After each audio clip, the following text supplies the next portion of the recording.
In late March of 2024, a routine morning drive turned into a chilling mystery. Christina Ace, a 61-year-old nurse from Vancouver, Washington, left her home before dawn to head to work, something she'd done faithfully for 15 years. But this time she never arrived, and instead, her colleagues received an unusual message that she would be late. By the next day, her SUV was found abandoned with a strange residue on the seats. Christina herself had vanished without a trace, and what happened to her continues to remain an unresolved mystery. Born in Argentina in 1962, Christina moved to the United States in the mid-2000s to build a new life. Back in Argentina, she had worked as a biochemist, and after immigrating, she earned a bachelor's in nursing, followed by a doctorate in medical science. This impressive background led her to a career in elder care. By 2024, Christina was the nursing director at the Roselyn Care Center in West Lynn, Oregon, where she had worked for about 15 years. Tuesday, March 26th, 2024 began like any other workday for Christina. She was last seen by her husband around 6:30 a.m. that morning as she left their Vancouver home to drive to work across the Columbia River in Oregon. Typically, Christina started work around 7:30 a.m., but that morning her co-workers received a brief text. It was from her phone, and it was sent at about 6:30 a.m., indicating she would arrive around 8:30 instead. No explanation was given for this 1-hour delay, which struck her colleagues as unusual. In fact, 2 co-workers later remarked that it was odd Christina only messaged one co-worker instead of their usual group chat, almost as if she didn't want to alert everyone. Still, the message suggested Christina was on her way, just running late. However, Christina never showed up at the care facility that day. By mid-morning, concern was mounting, especially since this was a woman who never missed work without prior notice in 15 years. Her co-workers tried to reach her, but calls went straight to voicemail. By early afternoon, the Roselyn Care Center's executive director phoned Christina's husband, Anibal Diaz, to ask if she was okay. It turns out he was just as shocked to hear she hadn't arrived at work, and for good reason. He had watched her leave for her normal shift and had no idea she planned on coming in late. Alarmed by her unexplained absence, both Anibal and Christina's co-workers independently contacted the police that same day to report her missing. A search for the missing nurse was now underway, just hours after she was last seen. Initial searches found no sign of Christina herself, but a series of unsettling clues soon surfaced.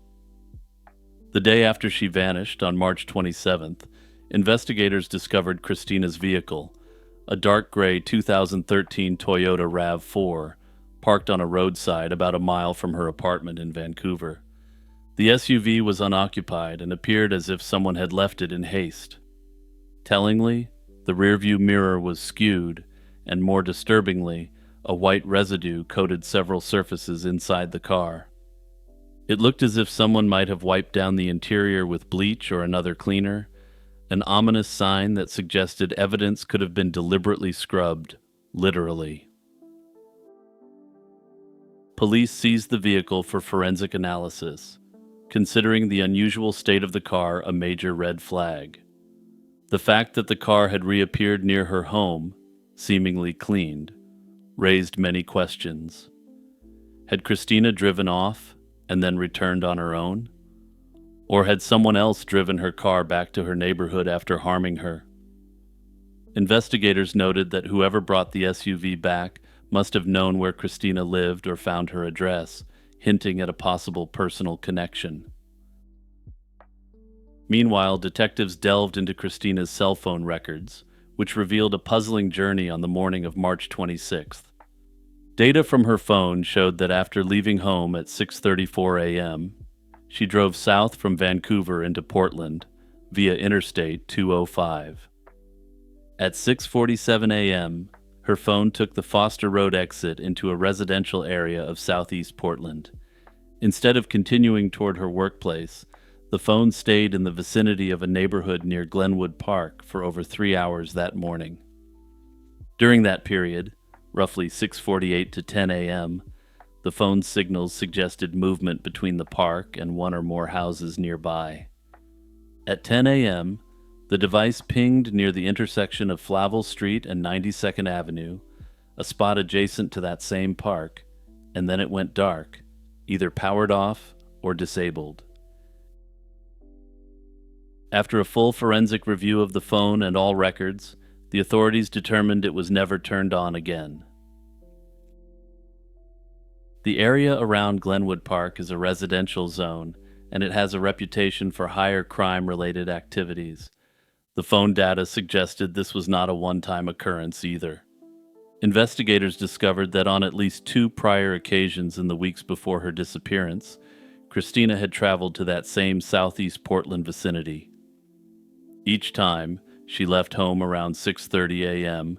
and sent a text to her boss about 20 minutes later, roughly when she would be reaching the Foster Road exit, according to police analysis. It appeared Christina had some secret errand or meeting in that neighborhood that she hadn't shared with her husband or employer. These revelations deepened the mystery, and police were increasingly convinced that foul play was involved. The Vancouver Police Department publicly stated that Christina's disappearance was suspicious. They enlisted help from multiple agencies, including Portland and Westland Police and even the FBI. Based on the evidence, detectives said there was probable cause to believe Christina's fate was linked to a serious crime or an imminently dangerous situation. With concrete evidence scarce, numerous theories have emerged about what might have happened to Christina Ace. One line of speculation centers on the secret visits to the southeast Portland neighborhood. Some who know Christina find it hard to believe she would lie about her whereabouts unless she had a compelling personal reason. It's been speculated that she may have sparked up a hidden romance in the area. If so, it's possible she arranged a brief meetup that morning and something went terribly wrong. An acquaintance or romantic partner might have harmed her and then driven her car back to Vancouver to cover their tracks.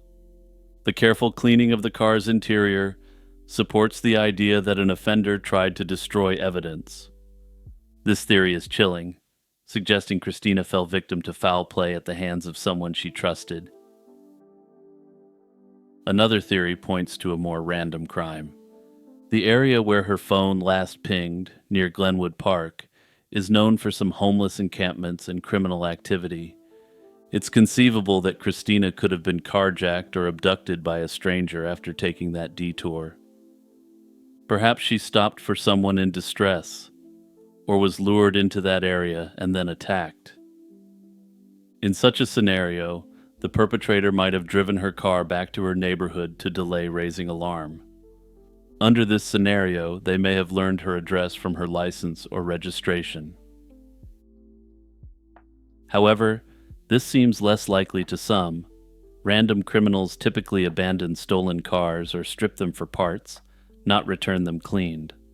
The level of effort to wipe down the vehicle and place it near her home suggests a more calculated approach, which a stranger would be less motivated to do.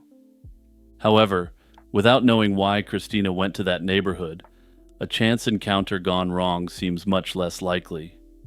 It's not a great neighborhood, and absolutely nobody knew why she would be there to begin with. Naturally, investigators also looked close to home. Statistically, a spouse or family member is often involved when someone disappears. However, by all accounts, Christina's husband and relatives have fully cooperated with the investigation. There were no known marital problems reported publicly, and Annabelle was genuinely shocked and upset when he learned she was missing. Police have not named him or any family as suspects, and the focus seems to be elsewhere. The fact that Christina was apparently hiding something from both her husband and boss suggests that the key to this mystery might lie in that secret part of her routine. While investigators and loved ones have leaned heavily toward foul play, one possibility worth examining is that Christina may have voluntarily left her life behind. To many, this seems improbable. She was deeply committed to her nursing career, adored by her colleagues, and described as reliable to a fault. Yet the details of her disappearance raise questions that leave the door open for this theory. The most striking clue is the repeated detours Christina made in the weeks before she vanished. That secrecy hints at the potential for dissatisfaction at home or in her professional life. Choosing to start fresh elsewhere, especially for someone with her professional background and international ties, isn't beyond imagination. Another possibility investigators have quietly considered is that Christina may have been battling a private addiction. And yeah, I'm going to confess here that when I was researching this case, this was the first thing that popped into my mind.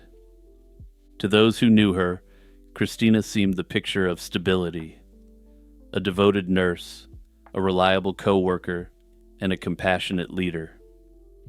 Yet her unexplained detours into a southeast Portland neighborhood raised the question of whether she was seeking something she didn't want others to know about. Addictions can remain hidden even from close family, especially when someone is highly functional in other aspects of life. If Christina had developed a dependency, she may have concealed it to protect her professional reputation in marriage. This could explain the secrecy, the unusual morning trips, and even why she kept those visits private. While unproven, the possibility of a secret addiction lingers as one of the darker theories in her case. If this theory is true, it could be that she overdosed and her body was dumped separately from her vehicle. If so, she may be a Jane Doe, or perhaps she's never yet been located. For now, what actually happened to Christina remains an unsolved mystery. Her family and friends remain extremely active in the search for Christina, and this case is still being actively investigated by the authorities. A frantic phone call and a pried-open door led to a chilling discovery. 19-year-old beauty queen Nona Dirksmeyer was found deceased in her apartment after being beaten with the base of a floor lamp. The crime, which took place on December 15, 2005, shocked the small town of Russellville, Arkansas. Russellville had rarely seen such brutality, and the loss of a beloved young woman left residents shaken and hungry for justice. In the aftermath, a desperate search for answers unfolded, entangling police, family, and an entire community in a whodunit that remains unsolved to this day. Nona Dirksmeyer was by all accounts a kind and compassionate young woman. By 2005, she was a freshman at Arkansas Tech University and had been a contestant in the Miss Arkansas pageant. She was dating her high school sweetheart, Kevin Jones, and was deeply loved by her family and friends.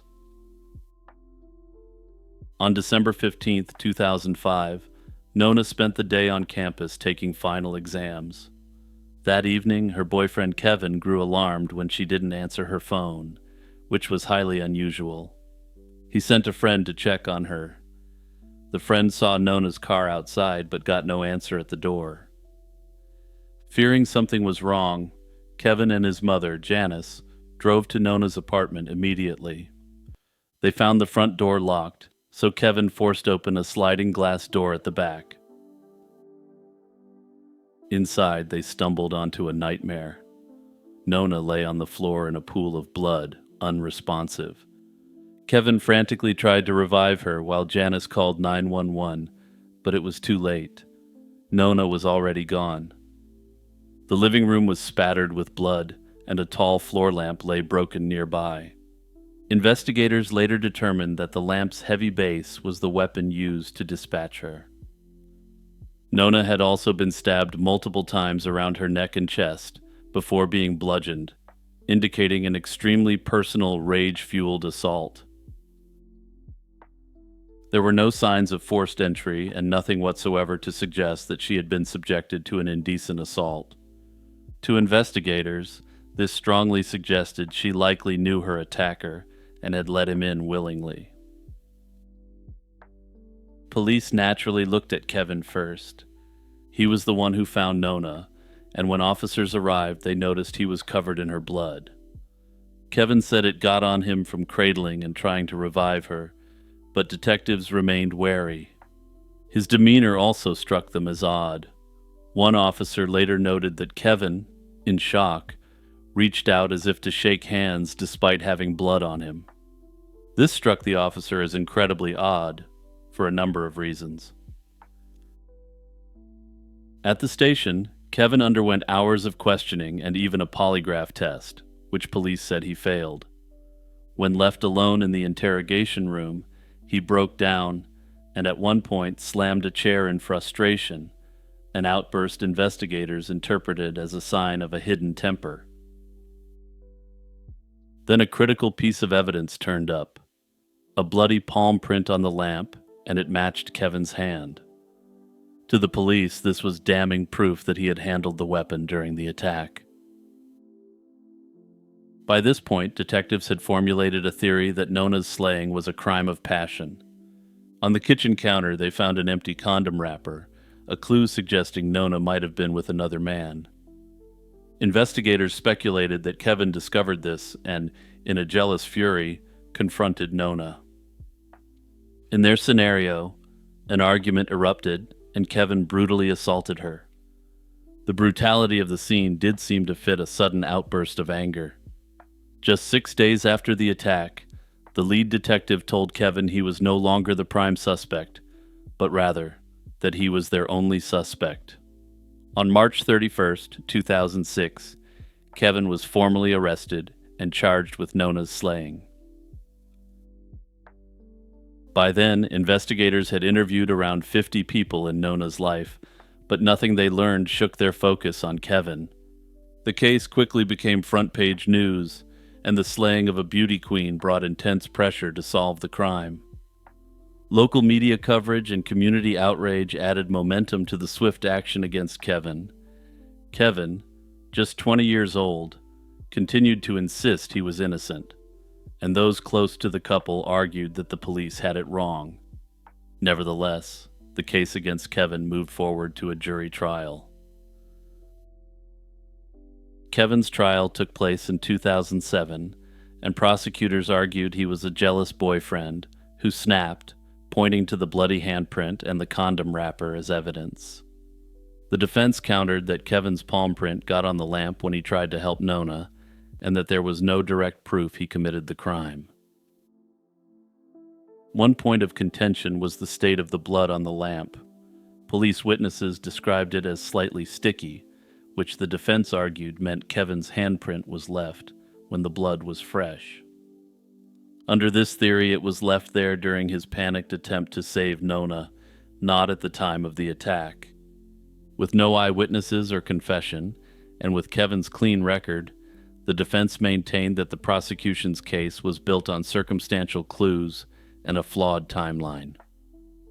The decision in this case probably won't shock you, because the prosecution has to prove guilt beyond a reasonable doubt.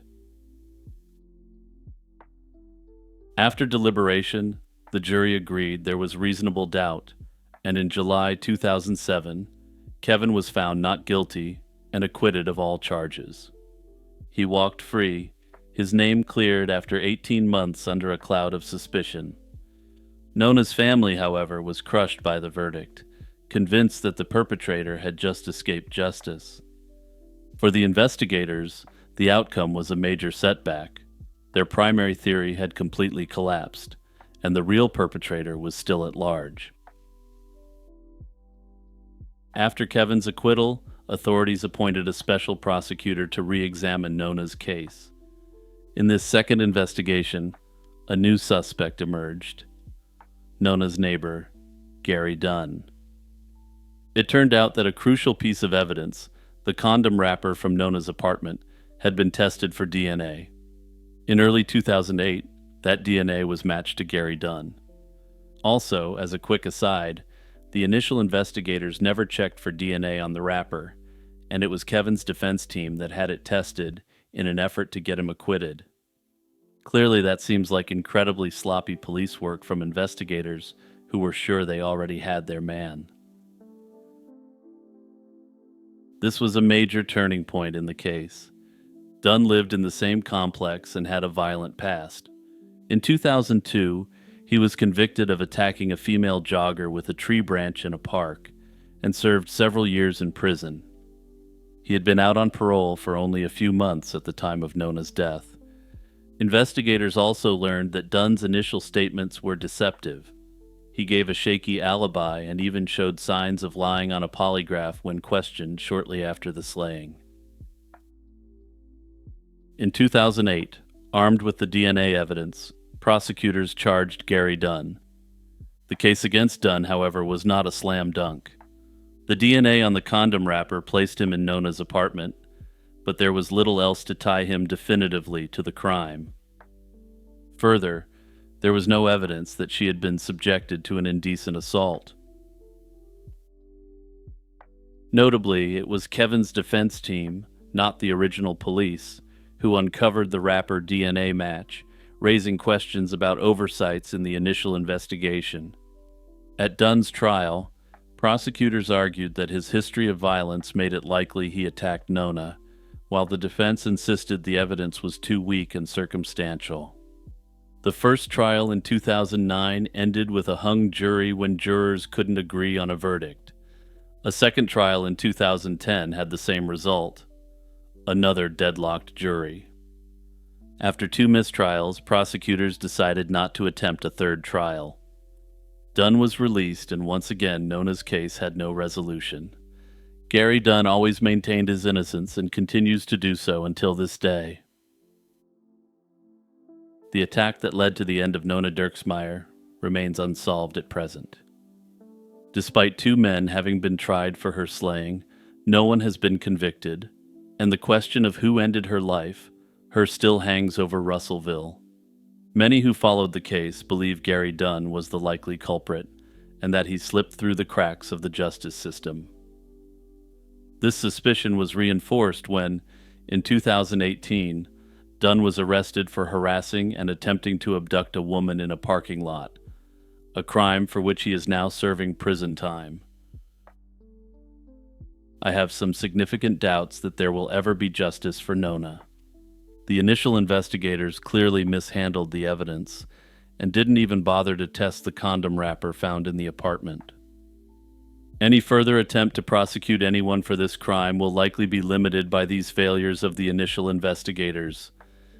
It's important to remember that the prosecution has to prove its case beyond a reasonable doubt, and when there are such glaring holes in the initial investigation, that makes it hard to do. Hey everyone, Jimmy here with a reminder to like and subscribe, and also check out Lazy Chill True Crime wherever you get your podcasts. Also, if you're looking for more ways to support my channels, check out the merch shop or the Patreon in the description. And I keep forgetting to mention this, but don't forget to leave your comments below on more cases you'd like to see me cover.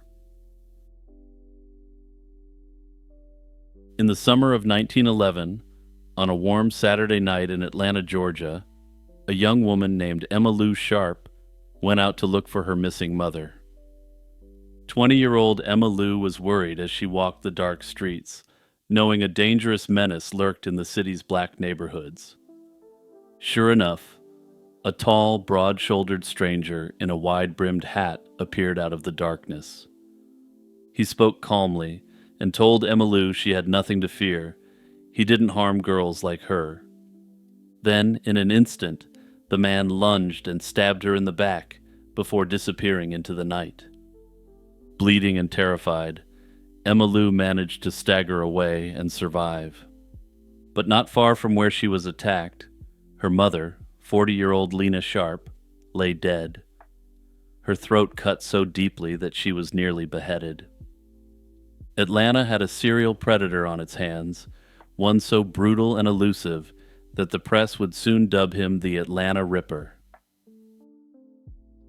Atlanta in 1911 was a booming southern city proudly advertising itself as the capital of the New South, and effectively, the business capital of the South.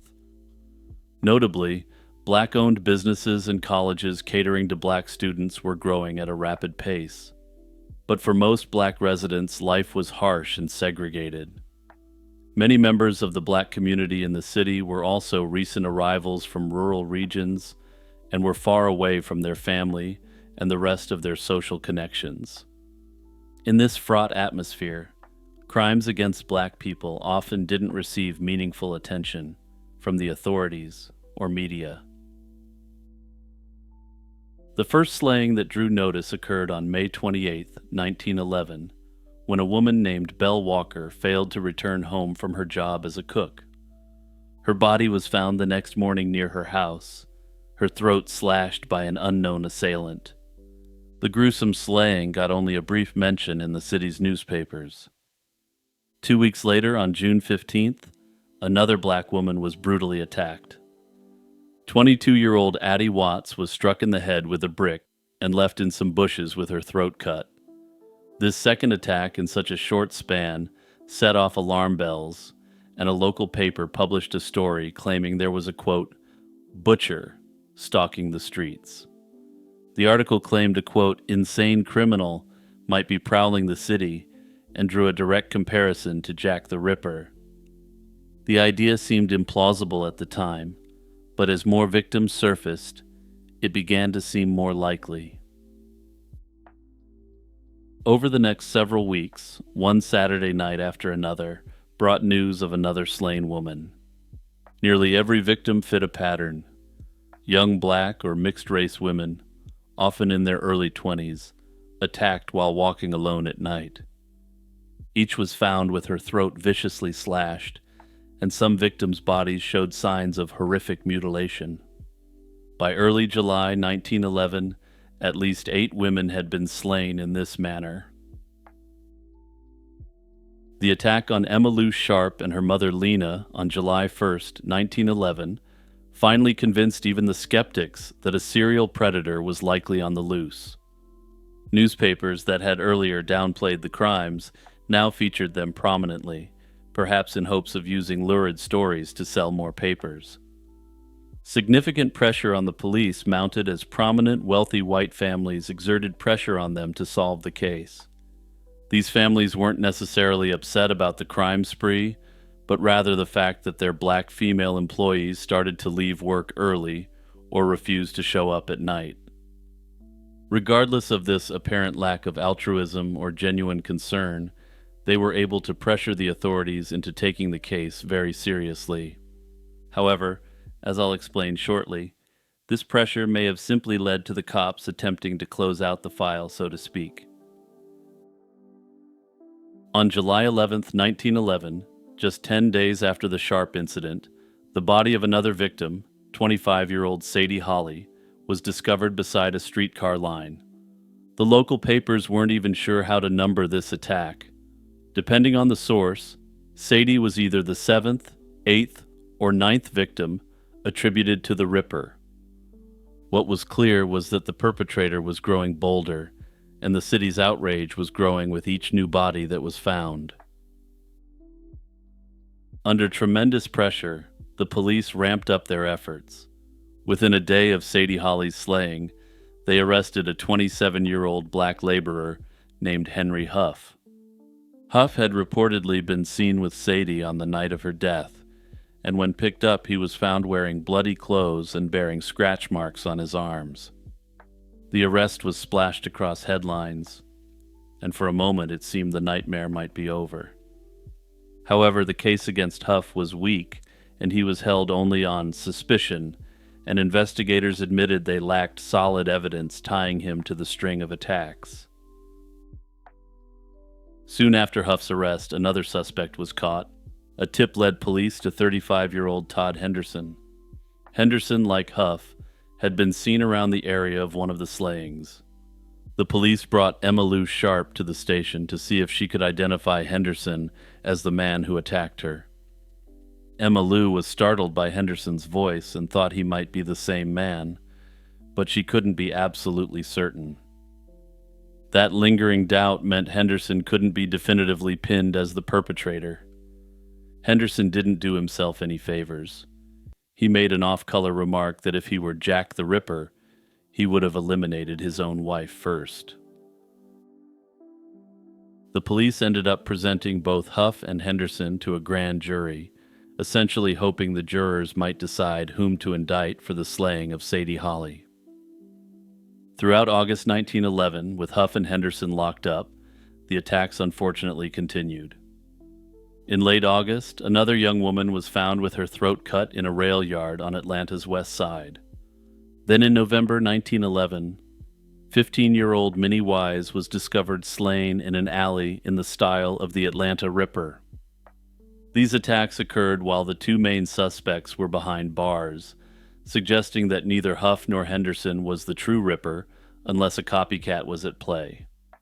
Both men were eventually released without charge. In early 1912, with the investigation stalling, some authorities floated alternative theories. A Fulton County grand jury concluded that the so-called Atlanta Ripper might be a myth. They speculated that each attack could have been an unrelated act of violence by different men, but many Atlantans doubted this explanation. The consistency in the crimes, the uncanny similarities in how, when, and against whom they were carried out, was hard to dismiss. To the community and many officers, it still looked like the work of a single madman. Leads continued to trickle in, and in April 1912, a man named Charlie Owens was convicted and sentenced to life in prison for one of the attacks attributed to the Ripper. It was never clearly reported which victim's case this was, and the secretive way the trial was handled left observers puzzled. Whatever the truth, Owens's imprisonment didn't halt the attacks that newspapers linked to the Ripper. That summer, police arrested yet another suspect, Lawton Brown. Brown's wife had gone to the police with a disturbing story. She said that on several Saturday nights matching the attack dates, her husband came home late with blood on his clothes. Under interrogation, Brown reportedly confessed to at least one attack and hinted at knowing about the others. It seemed like a breakthrough, but the manner of the confession raised red flags. In court, it came out that detectives had beaten Brown severely to extract his confession. Brown recanted, claiming he was coerced, and he was acquitted in October 1912 when a jury found the case against him unconvincing. Once again, Atlanta was back to square one. By 1913, the panic had begun to subside a little, perhaps out of fatigue and the lower frequency of new attacks, but the mystery was far from solved.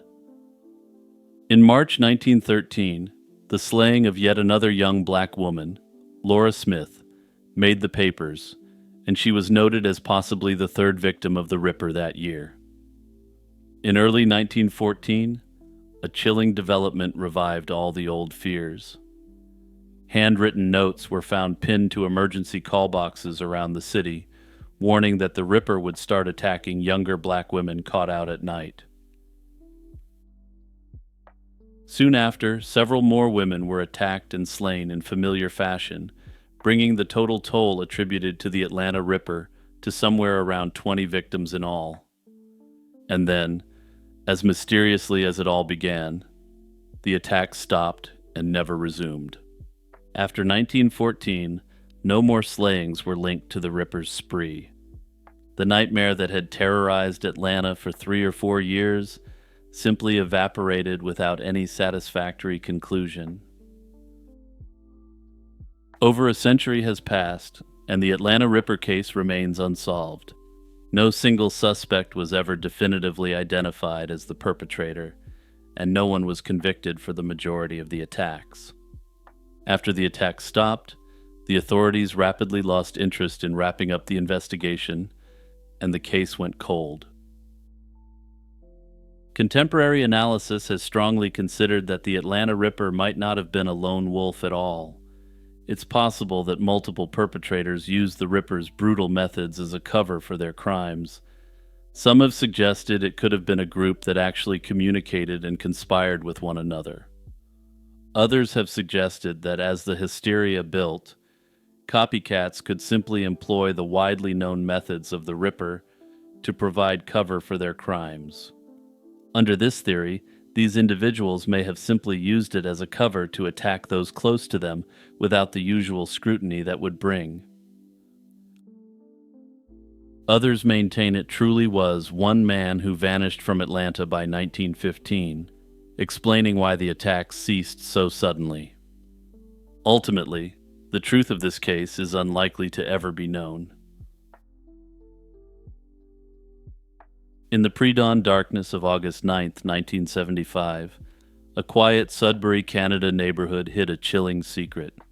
A young woman vanished without a trace from her own home. The next morning, 20-year-old Jane Smith's bed was empty and her belongings untouched. This baffling disappearance would leave her family and community haunted for the next 50 years, desperate for answers to what really happened in those fateful hours. Born in 1955, Jane grew up in Newmarket, Ontario, and attended school in the town where she was born. In 1973, she enrolled at Laurentian University in Sudbury to study social work, reflecting her passion for helping others. By 1975, at age 20, she was an aspiring social worker and active student leader, even serving on the student council during her first year at Laurentian. Friends and family recall Jane as energetic and compassionate, someone who wanted to make a difference in the world. The summer of 1975, instead of returning home, Jane chose to stay in Sudbury. She had a job at a local Canadian Tire store, which is a national chain that's essentially a Walmart minus the food with a service center attached.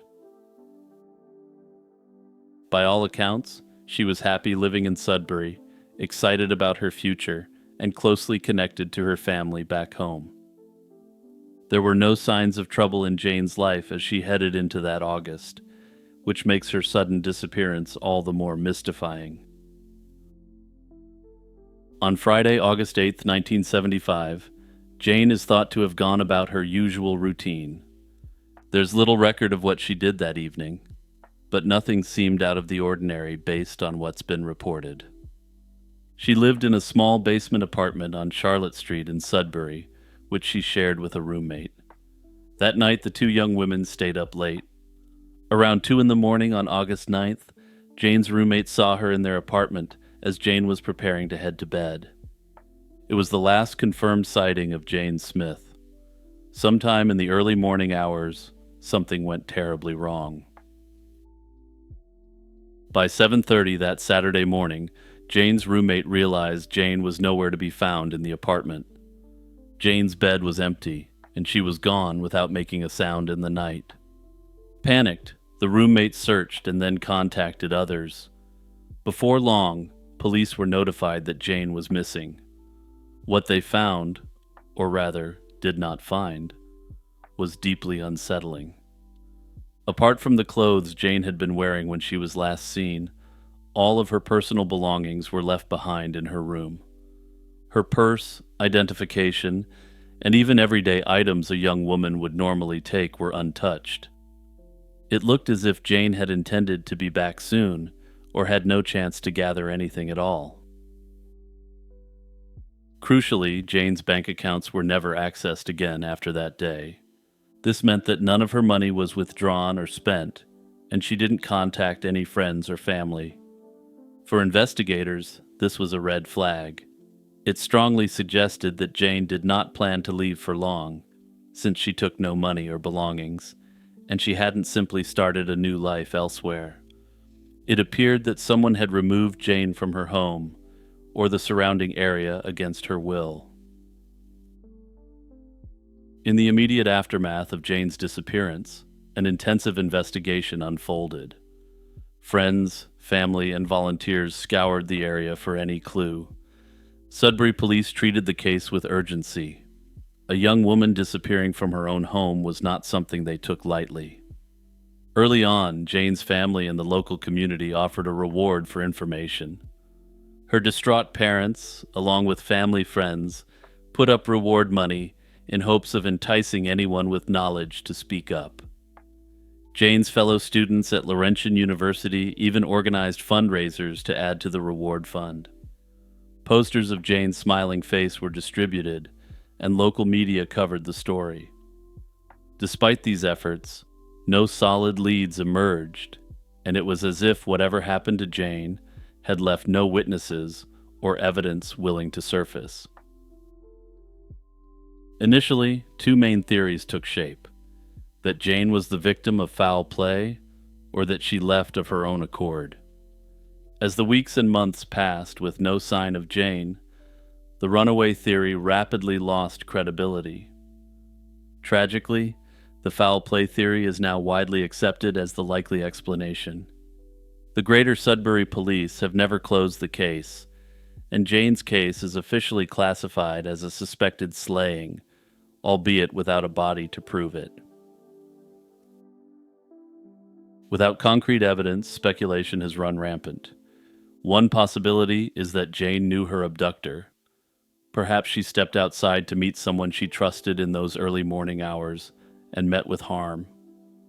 It's been theorized that perhaps she had recently started dating a man and hadn't yet told anyone else about him. Under this theory, she may have headed out in the early morning hours to meet up with him, and the encounter turned deadly. Another speculative theory is that she perhaps stepped out in the middle of the night for some fresh air. This would explain why the only thing that was missing was her clothing. While out, under this theory, she was abducted by an assailant who may have been stalking her, waiting for her to emerge from her home.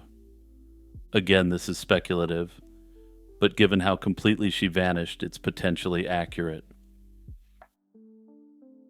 In the end, the story of Jane Smith is a heartbreaking tale of a young woman who should have had a long, fulfilling life. Her family hasn't given up the search for her and has been able to use the 50th anniversary of her disappearance to bring additional attention to her case. It's likely someone out there, somewhere, knows exactly what happened to Jane on that Sudbury Saturday morning,